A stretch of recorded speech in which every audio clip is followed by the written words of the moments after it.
Pasok. Oh, love, ba't ka natulog? Ay, hintay kita.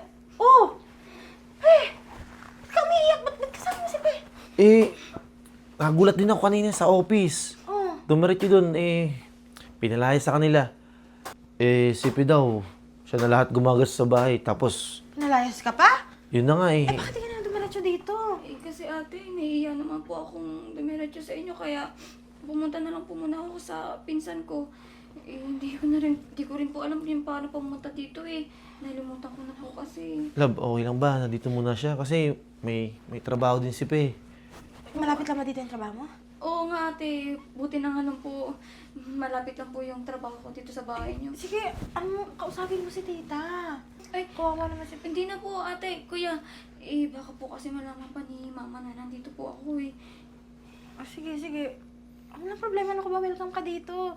Kami lang naman mag-asawa dito, tsaka yung anak-anakan namin, di ba? Alam mo naman, ampon kami mag-asawa. Pero- Mabait naman yun. Pero ate, pag nakahanap po ako ng bagong malilipatan, aalis po agad ako dito. Ano ka ba? Welcome ka naman dito. Pero madalas kami wala kasi sa trabaho. Yung maiwan dito, yung ampon namin, si Jaylin. Siya yung makakasama mo dito. Ay, hindi mo pa nakikilala yun, no? Dito po ate. Tutulog na bukas na lang. Ate, salamat Basta pag nakahanap po ako, alis po agad ako dito. Hindi ka naman namin pinapaalis. Ano ka ba? Hindi, okay lang dito. Be, sige, pagka okay ka na, sabihin ko na lang kay tita. Kuya, wag na. Kasi pag nalaman ni mama, baka biglang sumugod yun dito. Malalagot ako dun. Sige. Kulit-kulitin lang ako nun pag magpadala ng pera ba, ate. Sige. Okay lang. Sige, makit ka na yung pangalawang kwarto. Ikaw na bahala maglinis kasi maalikabok eh. Sige po, ate. Walang problema po. Thank you, kuya. Ate, mauna na po ako. Sige, man. Grabe naman si Tita Love. Pati si Pe, pinalayas sa... Pero grabe din yung outfit mo. Pumasok ka ng trabaho, ganyan suot mo. Love. Padoy mo Ano yun, para ka makikipagsayawan sa baryo? Ayun na nga, napagtripan niya ako sa office paano ba naman kasi? Sabi ko sa'yo, ayusin mo yung susuot ko. Wala akong makita. Ito lang nakita ko doon. Ito yung nakahanger doon. Oh. Padoy mo. Bis ka nga dun. Hindi ba ikaw yung Tsaka, tapon mo na nga yung polo na yan. Wag, pogi ko dito Tulog mo na. May GS kami.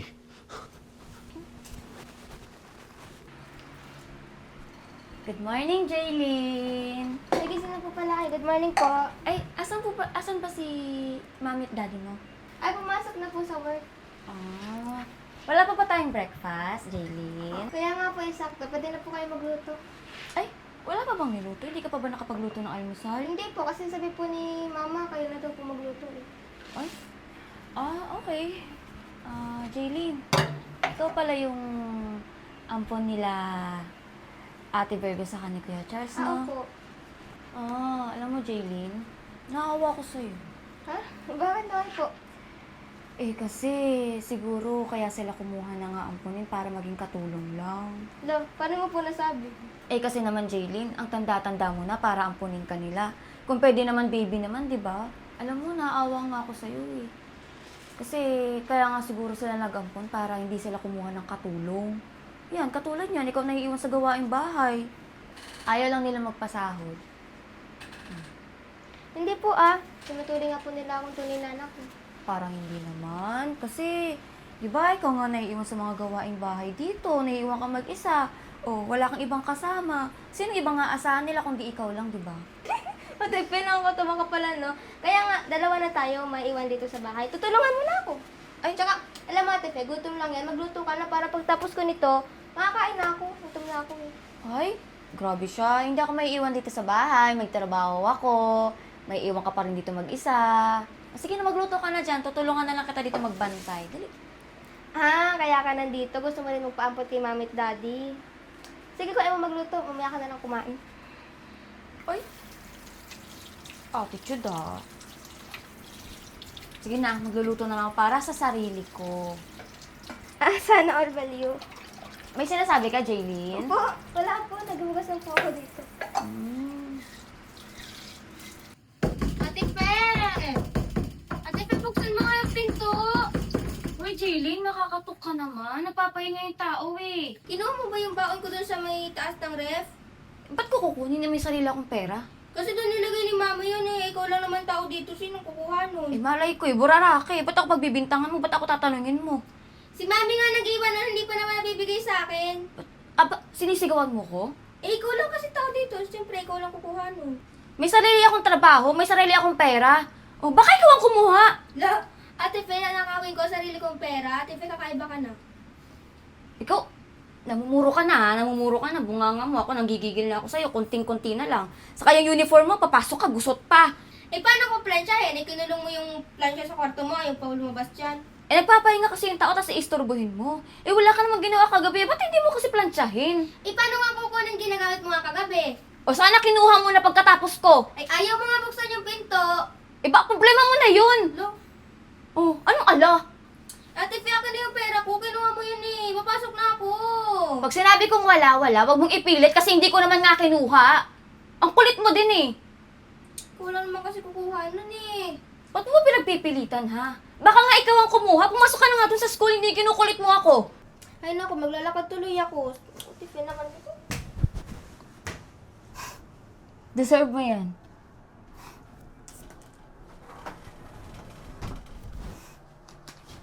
Palang hinahanap mo, 2,000.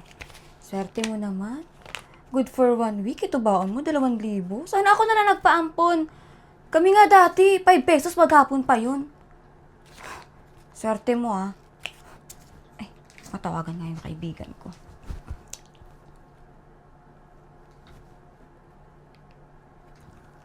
Hello? Cha? Tara, labas tayo, dali. Nilibre kita. Oo, ako bahala. Tara, bilisan mo ha. Magbibihis na ako. Sige. Uy, girl, salamat sa libre mo, ha? Nabusog ka ba? Oo. Pero, alam mo, ang swerte mo doon sa bahay na tinitirhan mo, ha? Ay, syempre naman. Libre lahat. Wala na akong iisipin na gastusin, di ba? Wala ka bang balak umalis doon? Ba't ako aalis doon? Wala na akong gagastos sa pagkain. Lahat libre. Lahat binibigay sa Kaya akin. mo po, girl, ang init. Ano ba to? Ba't may nakapayong dito? Oo. Sumabay dito para magpayong? Ano naman yan? Nakakasiksik sa ano? Dito sa upuan. Oh, girl, sigurado ka ba na ayaw umalis doon? Eh, ba't ako aalis doon? Eh, ang babait ng mga tao doon, kung tingingi ko lang binibigay. Di ba mga uto-uto? Sa bagay. Pero, hindi ka ba man lang nahihiya? Nag-i-stay ka pa doon, may trabaho ka naman na. Ba't ako maihiya? Unang-una, pinsan ko si Charles, bahay nila yun. Kaya okay lang na nakatira ko. Doon saka okay lang din naman sa kanila nandun ako eh. Oh, wala naman silang reklamo sa akin. Sa bagay, dami mong libre. Hindi ka nang babayad ng bahay. May pagkain doon, panigurado. Saka tapos may mga bago pa akong damit. Nabibili ko pa lahat ng mga gusto ko. Oh. Taray. Tapos di ba nasabi mo sa akin na nahingi ka ng pera sa kanila? Alam mo, swerte mo Ay, dun, oo. girl, ah. Libre ka na sa bahay, libre ka na pagkain, tapos binibigyan ka pa ng pera. Diba? all. Ganun ako kaswerte. Kaya kung ikaw, kung may mga pinsan ka din ng mga mapipera, dapat doon ka lumalapit. Tinan mo ako. Alam kong mapera si Charles. Kaya doon ako lumalapit. Konting paawa ko lang effect. Iyak-iyak lang ako ng konti. Tapos binibigay naman nila agad. Oh, yung payong mo! Bastos. Hindi ko alam. Tambay dito, tapos nakapayong. Ang weird niya, di ba? Tapos mukha pang sinasadya yung payong ha. Talagang binubunggo. Yung milk nakalimutan. Isa yun na lang. Ayoko nga. Ano, tira-tira na lang? Ay, sa bagay, madami ka nga palang Kaya pera. kung Hindi bilhin nababawasan yan. ng pera mo. Oo. Ano pa bang gusto mo? Bibili ko lahat ng gusto mo dito. Gusto ko ulit mamaya ng shoesy. Ano? Ma, Oh, nak, nandiyan ka na pala. pagod na ako. Naglakad ako galing school, tsaka gutom na ako. Nagluto ka na? Wait lang, bakit? Kakabigay ko lang na alawan sa'yo ah. Eh, Naglakad ka? No, mawala nga. Doon tinatanong ko sa Ate Fe, ayaw pa umami, nakinuha niya. Siya naman Ano? tao dito kanina. Nawala? Oo. Kinuha ni Faye? Eh, siya lang naman tao dyan eh. Ah, kaya siguro nanlilibre siya kanina doon sa kaibigan niya. Talagang babae yun. Bakit ka na sa taas? Magluluto na ako. Tawagin kita pagluto na. Babae mo, ah. Lakas ang loob nun ah. Tapos mong patirahin dito, mananakaw pa. Tapos sasabihin pa kami uto-uto. Saan ba yung babae niyan?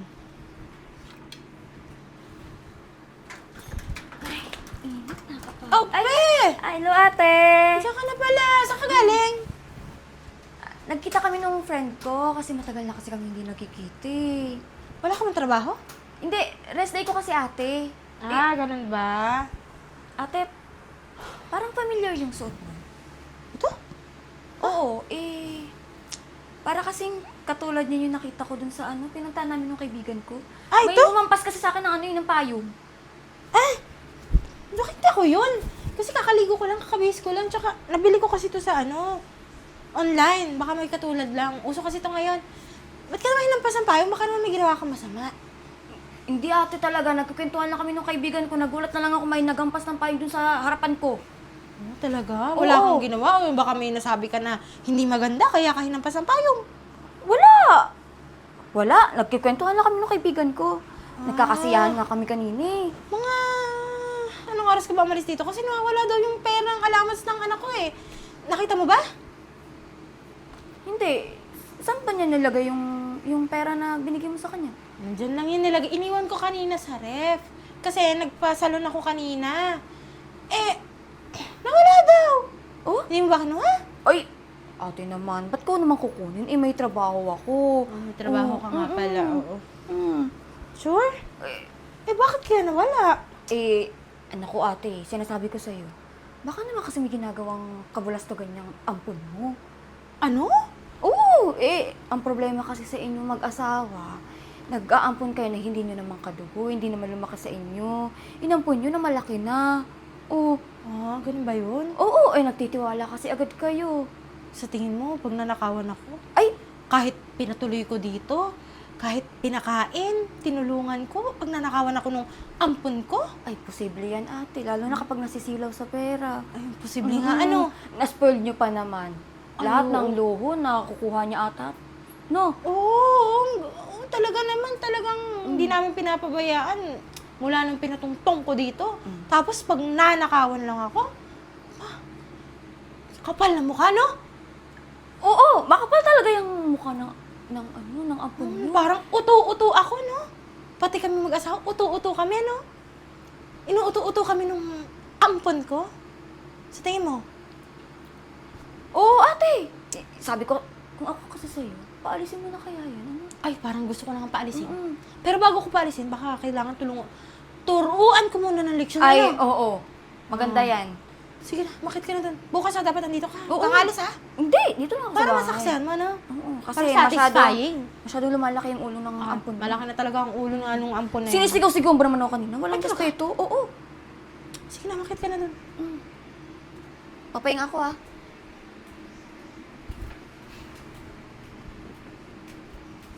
Talaga. Kami pa yung uto-uto. Mukhang ikaw eh. Handa ka sa asawa ko. Fe! Fe! Ay! Ate, ready na ba? Asan yung ampon mo? Ampon namin? Bakit? Oo, di ba? Sabi mo kagahapon, ngayon natin siya kakausapin. Ngayon tuturuan ng leksyon. Sinabi ko ba si Jaylin? Bakit ate? May iba ka pa bang ampon? Sige, maupo ka, pe. Opo ka.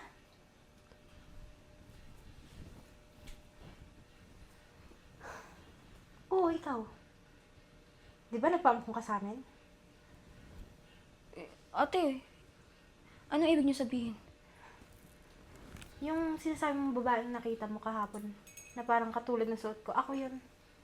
Narinig ko lahat ng sinabi mo sa kaibigan mo. Tsaka, pe, kung ano pang sinabi mo sa anak namin. Paano mo nagawa yun?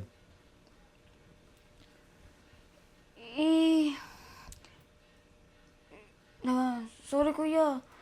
Nabigla lang din kasi ako eh. Nabigla? Sasabihan mo yung anak namin? Tapos, kinuha mo pa yung pera? Ano kasi, wala kasi akong pera. Kailangan ko kasi. Hindi sana humiga sa amin.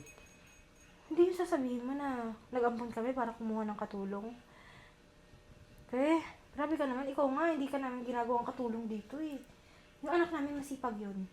Kahit ampon siya, tinuring namin yung anak yun. Ikaw nga, kinukuk ka namin dito, di ba? Parehas lang naman yung pakikitungo namin sa'yo. Wala naman kami pinakita masama sa'yo ah. Pasensya na kayo ate Kuya, hindi ko lang din kasi alam kung saan ako kukuha ng pera kaya nagawa ko yun eh. O naiinggit ka. Baka gusto mo rin magpaampun sa amin. Kaya ka nandito, yun yung purpose mo. Nalaman mo may ampun kami. Ganun gusto mo mangyari. Sige na, Justin. Umuwi ka na. Ate, kuya. Pasensya na sa ginawa ng ate ko. Ate, ba't ka naman ganyan? Nakikitira ka na nga lang dito, ganyan pa ugali mo. Tsaka, ba't mo pa sinisiraan si mama? Ikaw naman to may kasalanan, ba't ka na palayas? May trabaho ka nga, hindi ka naman nag-aambag sa bahay. Ni paglilinis doon, di mo magawa. Tapos, sasabihan mo pa dito na si mama ang may kasalanan. Ikaw naman to may kasalanan doon eh. Kaya ka na palayas. Tapos yung ugali mo doon, dadalhin mo dito. Yan, di sira ka na ngayon. Tama na, pe. Pati sarili mong nanay, sinisiraan mo. Alam mo, handa naman kami tumulong eh. Pero yung manira ka, maling-mali yun. Welcome na welcome ka sana dito sa bahay namin. Ano ginawa mo?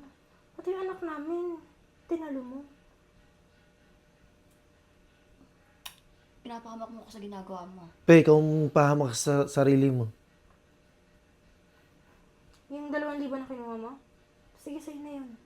Hindi ka namin gagantihan dahil kamag-anak ka pa rin ng asawa ko. Ano ba yun ate? Pati naman pagkuha ng pera, ginagawa mo dito. May trabaho ka naman. Ba't mo pa nagagawang kumuha ng pera? Alam ka, Justin, sakit kasi yun. Kailangan siguro paggamot niyo ate mo. Tsaka nga po sa amin nga po may trabaho na siya. Hindi nga po siya nag-aambag para pabili man lang ng mga pagkain doon. Sarili niya lang po ginang... Tumigil ka na. Mabuti pa, hayaan niyo. Basta siya pumunta. Sabi mo kay tita huwag tanggapin. Pero dito hindi na rin namin siya tatanggapin. Maghanap ka ng malilipatan mo, Fe, kasi hindi ka na welcome dito. Hindi ka rin welcome sa inyo. Saan ka pupulutin ngayon? Ate, pasensya ka na. Wala na ako ibang mapupuntahan eh. Promise magbabago na ako. Hindi ko nagagawin. Hindi ako ng sorry kay Jaylin. Sa ginawa ko, kuya. Alam, pe, baguhin mo yung sarili mo para sa pamilya mo. Unahin mo munang patawarin yung sarili mo. Sige na, kunin mo na yung mga gamit mo sa taas. Pasensya na kayo, ate, kuya. Magbago ka, kasi paulit-ulit mo lang gagawin yan.